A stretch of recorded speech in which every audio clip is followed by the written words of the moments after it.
Welcome to another edition of Patio Podcasting with Greg Cosell of NFL Films.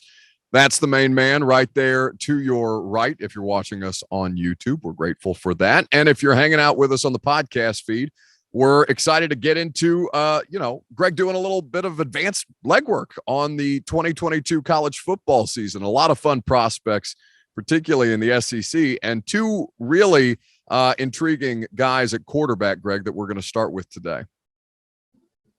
Yeah, I mean, the SEC, obviously, Bryce Young is the Heisman Trophy winner. Will Levis was a Penn State transfer who ended up at Kentucky and had a really good year last year, as did Kentucky. He was one reason they did that. So those are two guys that I've done some pretty meaningful preliminary work on. Obviously, they both have another college season. So, I just want people to understand we're going to talk about both those guys that the work's not complete. So what I'm saying today, Buck, is not definitive. I don't want people to think, oh, you're wrong on that. There's a whole season for these guys to play. So this is all based on their 2021 tape. Yeah, no, it's an important precursor for any of these conversations. At this time last year, Spencer Rattler was the consensus best quarterback in college football and the, number one overall pick before he got benched and transferred. So things can rapidly evolve. But, Bryce Young, just to start with the rating Heisman Trophy winner, he has all of the luxuries around him on top of obviously his talent and his ability. All of the support that an Alabama offense can provide, Greg. But when we were talking a little bit off air about Bryce Young, you had brought up his stature and something that I did not realize. I had no idea that he was as slight and as 5'11" is not short, but it's not NFL prototypical size, to be sure. Yeah, and I really like Bryce Young's tape a lot. But I think without question that his size will be a discussion. Now, when I say a discussion, that doesn't mean he won't get drafted high. Right. We talked about a year ago, we talked different position, but we talked about Devonta Smith being 160 pounds. The Eagles traded up to get him. You watch his tape from his rookie year in the NFL, and you come away from the fact believing that Devonta Smith's going to be a really, really fine NFL player, even at 160 pounds. So Bryce Young's size will absolutely be a discussion, but the tape is really, really strong. Yeah, no, and that's certainly been the case in his sample size. I mean, to box score or scout either of these dudes is a mistake for people out there listening. If you're not necessarily watching every Kentucky or every Alabama game, you can take away pretty drastic differences from what you see from these two guys statistically that we're going to talk about. But starting with Bryce Young's traits and how Bill O'Brien has looked to maximize his ability, obviously with a great collection of talent around Bryce Young at the quarterback position, as Alabama is always going to have. What kind of stands out about the player? Well, let me just tell you one thing first, and I know this for a fact, is Bill O'Brien, who's a very hard coach, okay? I think people know that he's a very hard coach. He coached Tom Brady for 3 or 4 years in New England.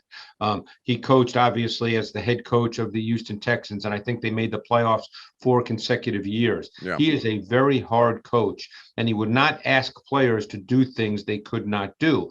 And Bryce Young, in his first year as a starting quarterback, was allowed to call the protections in the Alabama pass game. And that tells you an awful lot about Bryce Young, because O'Brien would not allow him to do that if he was not capable of doing that. And I've been around Bryce Young. I know the young man. He's a really special kid. He's got a very quick, compact snap delivery. He's very precise with his ball placement. There's absolutely no wasted motion. He's got really good field vision. The term I always use instead of, let's say, processing or decision-making is elimination and isolation. Right. He eliminates what's not there and isolates where to go within the timing and structure of the play design. He's got excellent timing and anticipation. He threw the ball really cleanly into voids and windows. He can work within the pocket. He has a feel for that. It's funny. The player, it's a different sport, but the player that I would compare him to, and I'll explain this further, and I think it's a kind of a crazy comparison, but I think it makes sense. he kind of reminds me of Steph Curry, because Steph Curry is not an explosive athlete. For those who follow the NBA, think of someone like Ja Morant, how explosive he is. Steph Curry is not like that, but Steph Curry has a feel for finding just enough space to get his shot off. And obviously, he's a phenomenal shooter. But Bryce Young has a great feel, even at 5'11", 6 feet, whatever he turns out to be. He has a great feel for finding space to deliver the football cleanly and comfortably. And his tape is really, really good. I loved watching him. I thought he was a fun watch. As I said, the only thing that is going to be a discussion is his size, because he's not built to gain. He's not going to be 220 pounds. That can't happen the way he's built. Yeah, I think most people can conceptualize that analogy though, Greg, between Bryce Young and Steph Curry, because I mean that makes a lot of sense when you watch either of their games. The feel, the anticipation, the ability to, in the case of basketball, to create space and create your own shot.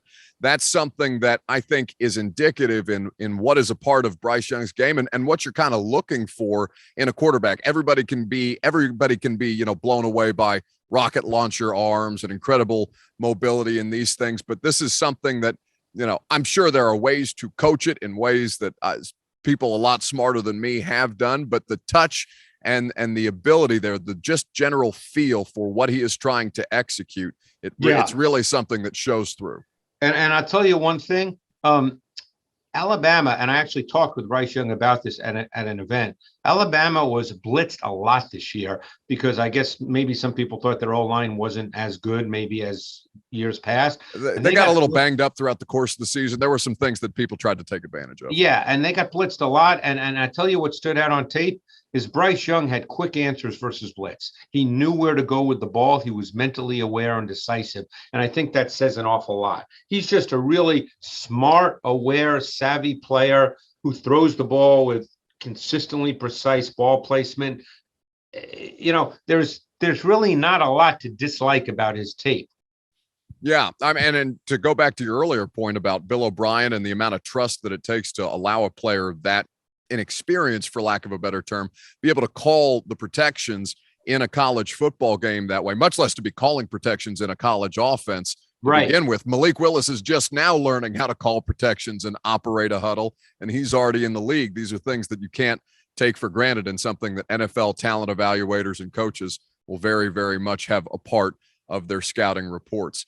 Bryce Young is obviously, he's going to be the Heisman favorite again coming in. Alabama, consistently at the top of the list, but that doesn't necessarily mean, Greg, that he'll be the best possible quarterback option for teams exploring that position in the NFL draft, which kind of takes me to Will Levis, because you and I had, again, off air talked about this, and I believe you said something to the same effect on 3HL in one of your recent appearances about Will Levis, provided that he has the kind of season that he is capable of, being in contention as the number 1 overall pick at the quarterback position, much less in the NFL draft. And I think that might surprise some people to hear, but not necessarily if you're watching what the guy does. Yeah, and that's because he only threw 24 touchdowns, something along those lines. It's a much different offense at Kentucky. And he threw 13 interceptions, and I looked at all of them because interceptions, you can't just look at a number on a page. Yeah. And his interceptions resulted from what you would expect. A few poor reads and decision-making, some poor ball placement throws, some with the wrong kind of throw. Couple were tipped. It's what you expect. It's not reinventing the wheel when people throw interceptions. But keep a couple of things in mind.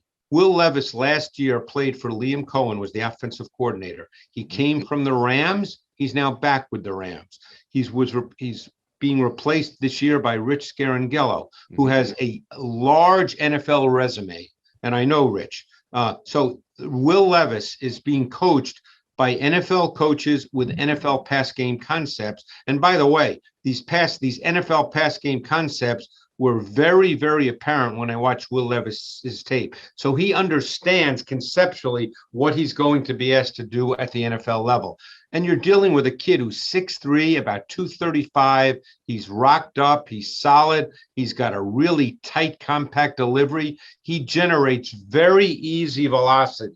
He does not work hard at all to drive the football. It just comes out of his hand naturally. He has core torque. He has weight transfer. He generates velocity. There's a lot to like about Will Levis. Now, I think there needs to be some refinement overall to his game, because he's a big physical athlete. He's got size, he's got mobility, he can run. And that I would expect that refinement to continue, as I said, under Rich Scarangello. So I think Will Levis is one of those guys that will not be under the radar for very long. Now, Greg, the Georgia game for Kentucky last year is something. I mean, obviously there are better games that Will Levis has played and better results ultimately for Kentucky. That's right. Not an easy defense to play. But I found that so interesting to watch him and how he tried to figure out the Georgia defense. Again, they moved the ball relatively well. Georgia wasn't going to give them anything. And, they did score more on Georgia than anybody typically did. Now, Georgia barely gave up a touchdown on average all year long, but still I found that to be the most interesting tape from him that I watched last year, going back and paying attention to some of the SEC games. Yeah. And to be honest with you, just in full disclosure, what I do with a lot of these guys now is I don't necessarily watch opponents like that. I watch situations.